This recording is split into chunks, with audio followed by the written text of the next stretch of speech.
नमस्कार दोस्तों। निरंतर करंट अफेयर्स में आप लोगों का स्वागत है।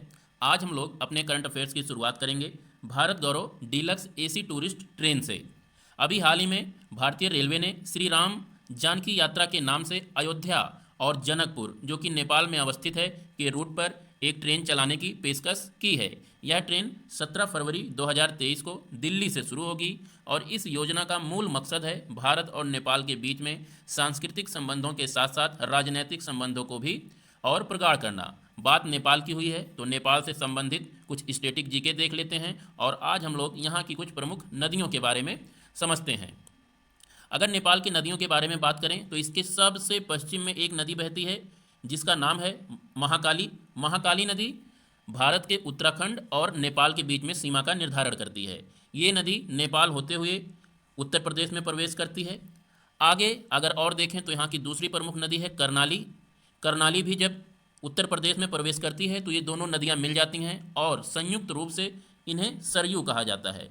इसी नदी के किनारे अयोध्या शहर अवस्थित है। ये नदी जब अयोध्या से आगे बढ़ती है तो इसे ही घाघरा के नाम से जाना जाता है और आगे चलकर ये गंगा नदी में मिल जाती हैं, दोनों नदियाँ घाघरा के रूप में।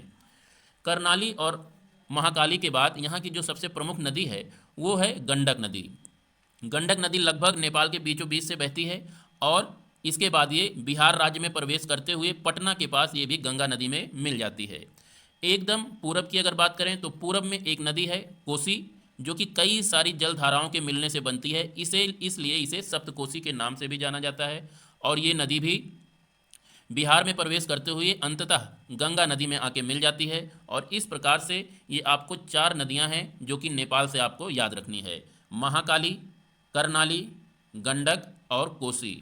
ये चारों नदियाँ गंगा तंत्र की सहायक नदियाँ हैं और अपने जल को गंगा में ही आके विसर्जित करती हैं। तो इन 4 नदियों के बारे में आप ध्यान रखिएगा जो कि नेपाल से संबंधित हैं।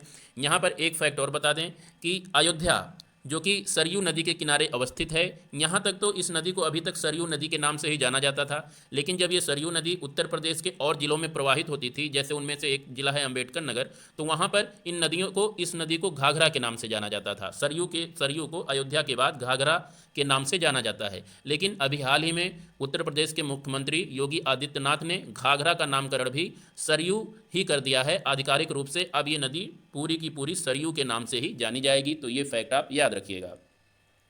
अब आ जाते हैं हम लोग अपने दूसरे टॉपिक पर, voice of global south summit, जिसका आयोजन अभी हाल ही में भारत द्वारा संपन्न किया गया। उससे संबंधित कुछ इंपॉर्टेंट फैक्ट एंड फिगर हैं। ये समिट पूरा हो चुका है, अब जो कुछ भी चीज़ें निकल के आ रही हैं उसे हम लोग देख लेते हैं। तो इसमें सबसे पहले आपको याद रखना है कि इसका आयोजन भारत के द्वारा किया गया और इसका मुख्य विषय था unity of voice, unity of purpose, आवाज़ की एकता, उद्देश्य के लिए एकता। ये ग्लोबल साउथ समिट की थीम है, आपको याद रखना है, पूछा जा सकता है। ग्लोबल साउथ समिट की मदद के लिए भारत द्वारा कुछ पहले शुरुआत की गई हैं। यानी जो ग्लोबल साउथ, यहाँ ग्लोबल साउथ का मतलब है दुनिया के जितने भी विकासशील देश हैं उन्हें ग्लोबल साउथ के नाम से जाना जाता है। तो उन्हीं देशों के सम्मेलन का आयोजन अभी भारत के द्वारा किया गया था 12 से 13 जनवरी। तो उसमें भारत ने कुछ पहलों की शुरुआत की है, उन्हीं पहलों के बारे में देख लेते हैं, पूछा जा सकता है। इस दौरान भारत के द्वारा जो सबसे इम्पॉर्टेंट पहल की शुरुआत की गई है वो है आरोग्य मैत्री परियोजना। इस परियोजना के तहत भारत ग्लोबल साउथ के देशों में प्राकृतिक आपदाओं और मानवीय संकट के समय चिकित्सीय सामग्री की आपूर्ति करेगा। ये चीज़ आप ध्यान रखिएगा कि आरोग्य मैत्री परियोजना किसके द्वारा शुरू की गई है और ये क्या है। ये ग्लोबल साउथ देशों अर्थात विकासशील देशों में आवश्यक चिकित्सा सामग्री की आपूर्ति करने के लिए भारत द्वारा शुरू की गई एक पहल है। इसके बाद जो दूसरी इंपॉर्टेंट पहल इस ग्लोबल साउथ समिट शिखर में की गई उसमें है global south science and technology initiative की शुरुआत की गई है, भारत द्वारा लॉन्च की गई। इसके जरिए भारत अंतरिक्ष प्रौद्योगिकी और परमाणु ऊर्जा जैसे क्षेत्रों में जो इसकी विशेषज्ञता है उसे ग्लोबल साउथ के देशों के साथ साझा करेगा। तो आपको global south science and technology initiative याद रखना है। इसके साथ ही साथ भारत में एक global south centre of excellence की स्थापना की जाएगी, जिसमें कोई भी विकास कार्य जो हो रहा है तो इन देशों के साथ यानी विकासशील देशों के साथ भारत साझा करेगा। यहीं पर ही भारत ग्लोबल साउथ छात्रवृत्ति प्रोग्राम की शुरुआत भी करेगा, जिसके जरिए ग्लोबल साउथ यानी विकासशील देशों के जो छात्र हैं वो आकर भारत में पढ़ाई कर सकते हैं। तो ग्लोबल साउथ समिट से इतनी चीज़ें आपको याद रखनी है। इस सम्मेलन का आयोजन भारत के द्वारा डिजिटल रूप में किया गया, जिसमें विश्व के 120 से अधिक विकासशील देशों ने भाग लिया है। तो ये कुछ इसमें इनिशिएटिव भारत के द्वारा शुरू की गई हैं। आपको याद रखना है, पूछा जा सकता है इन इनिशिएटिव्स के बारे में कि ये इनिशिएटिव्स क्या हैं और किसके द्वारा शुरू की गई हैं। बेसिकली अगर ग्लोबल साउथ समिट से संबंधित कुछ भी पूछे कि इसकी शुरुआत किस देश के द्वारा की गई है ग्लोबल साउथ समिट में, तो आपको उत्तर दे देना है भारत के द्वारा शुरू की गई। बस एक फैक्ट ये इतना आप याद रखिए। अब बात कर लेते हैं 7वां प्रवासी भारतीय सम्मान पुरस्कार से संबंधित। अभी हाल ही में 7वां प्रवासी भारतीय सम्मेलन का आयोजन इंदौर में किया गया, ये फैक्ट आपको याद रखना है।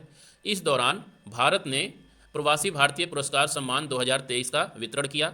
इसमें आपको ये याद रखना है कि ये 27 लोगों को दिया गया है। इस बार का जो प्रवासी भारतीय सम्मान है ये 27 लोगों को दिया गया है और इन 27 लोगों में गुयाना के राष्ट्रपति मोहम्मद इरफान अली और सूरीनाम के राष्ट्रपति चंद्रिका प्रसाद संतोखी प्रमुख व्यक्ति हैं। इनके अलावा 25 अन्य लोग हैं। तो 27 ये फैक्ट आपको याद रखना है और ये 2 व्यक्तियों का नाम याद रखना है कि इस बार का प्रवासी भारतीय सम्मान किन किन लोगों को दिया गया है।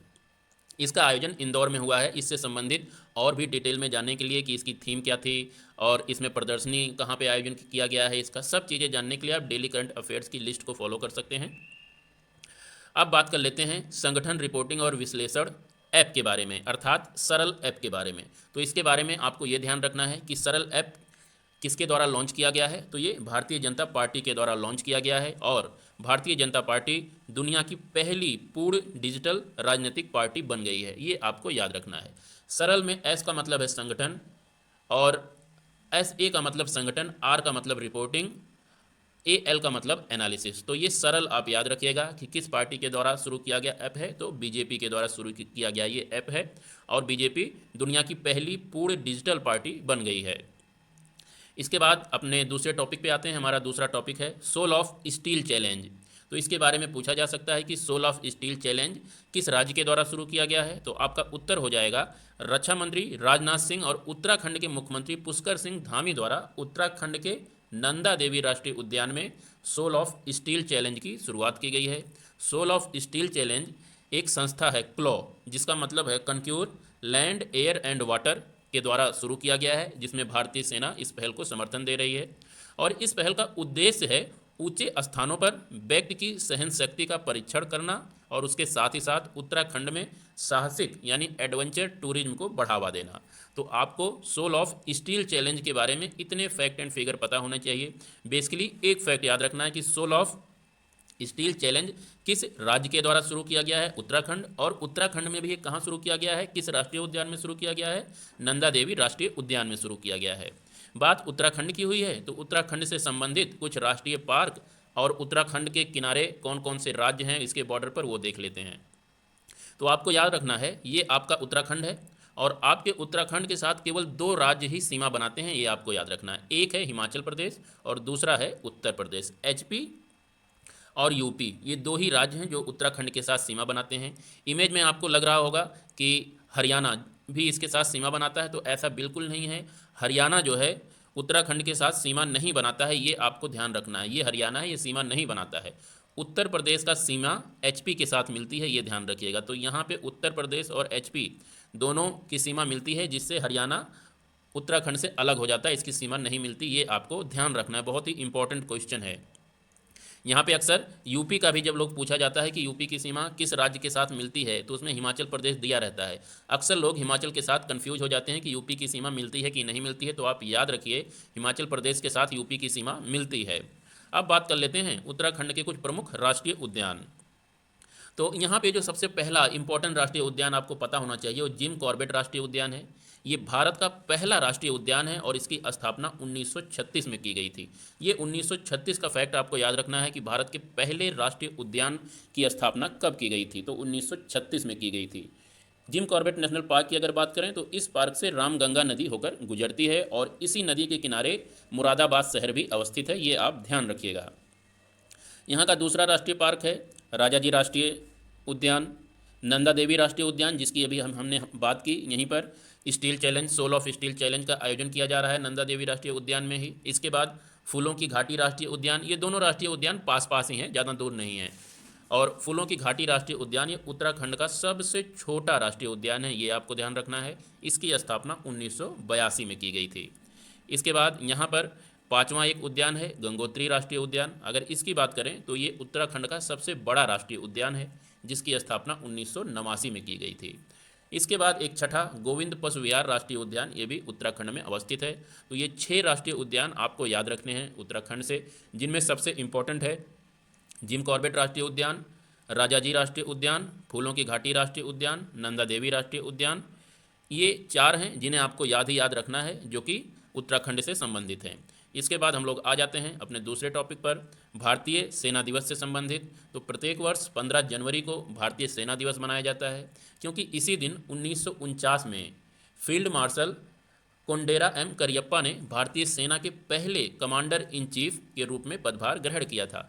कमांडर इन चीफ उस समय यानी 1949 में आज के थल सेना का जो पद है, थल सेना के अध्यक्ष का पद है, उसी के समतुल्य था। तो ये आपको ध्यान रखना होगा। अगर आपसे पूछे कभी क्वेश्चन कि भारत के पहले भारतीय थल सेना अध्यक्ष कौन थे, तो आपको के.एम. करियप्पा का नाम याद रखना है। इन्होंने 15 जनवरी 1949 को पदभार ग्रहण किया था। उसी को याद करने के लिए प्रतिवर्ष 15 जनवरी को भारतीय सेना दिवस के रूप में मनाया जाता है। अगर आज़ाद भारत के प्रथम सेनाध्यक्ष की बात करें तो आपको याद रखना है फ्रांसिस बुचर। ये भारत के पहले सेनाध्यक्ष थे और आखिरी सेनाध्यक्ष थे जो अंग्रेज थे। तो ये आपको ध्यान रखना है। अंतिम ब्रिटिश कमांडर इन चीफ कौन थे? फ्रांसिस राय बुचर। और ये आज़ाद भारत के पहले कमांडर इन चीफ थे। और आज़ाद भारत के पहले भारतीय कमांडर इन चीफ अगर आपसे पूछे तो ये थे के.एम. करियप्पा। ये आप ध्यान रखिएगा। यहाँ से एक फैक्ट और याद रखिए कि ये सेना दिवस जो मनाया गया वो 75वां सेना दिवस था। और सेना दिवस से संबंधित एक फैक्ट याद रखना है कि बेंगलुरु में परेड का आयोजन किया गया सेना दिवस के उपलक्ष्य में। अभी तक 74 के 74 सेना दिवस के अवसर पर जो परेड का आयोजन किया जाता था वो दिल्ली में किया जाता था। सारी की सारी परेडें दिल्ली में आयोजित की गई थी, लेकिन इस बार ये पहली बार हुआ है कि सेना दिवस के उपलक्ष्य में पहली बार दिल्ली के बाहर बेंगलुरु में परेड का आयोजन किया गया। तो क्वेश्चन पूछा जा सकता है कि अभी हाल ही में सेना दिवस के अवसर पर निम्नलिखित में से किस स्थान पर सेना ने परेड संचालन किया, परेड का आयोजन किया गया? तो आपका उत्तर होगा बेंगलुरु। ये याद रखिएगा। इतने वर्षों के बाद ये घटना हुई है, बहुत दिनों के बाद अपवाद के रूप में। तो जहाँ भी अपवाद बनते हैं वो क्वेश्चन आपके एग्जामिनेशन में बनते ही बनते हैं, तो पूछा जा सकता है। ये आप ध्यान रखिएगा। तो दोस्तों ये रहे आज के कुछ प्रमुख करंट अफेयर्स। कल फिर मिलते हैं नए करंट अफेयर्स के साथ। तब तक के लिए नमस्कार।